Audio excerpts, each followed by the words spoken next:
Welcome to the Slop Farm. Enjoy the video. You begin by preparing both devices. Put the Apple Watch on, charge it to at least 30%, and unlock your iPhone. Open Health, then tap Sleep in Summary to add a sleep schedule.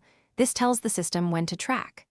Once done, open the Sleep app on your watch and enable Use Apple Watch for Sleep. This connects the watch sensors to Health. Make sure sleep mode is configured so do not disturb and wake up behave the way you prefer. Next, you fine-tune the tracking so data is useful.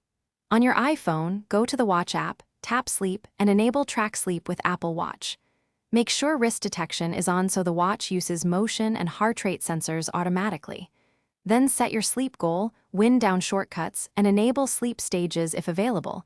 This gives you light, deep, and REM segmentation.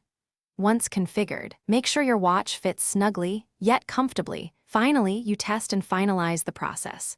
Start your sleep schedule or wait for wind down and confirm the watch shows a sleep icon and dims the display.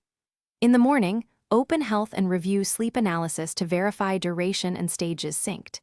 If tracking fails, restart both devices, ensure Watch OS and iOS are up to date, and re-enable wrist detection. If problems persist, unpair and repair the watch. This often fixes persistent sensor or syncing issues.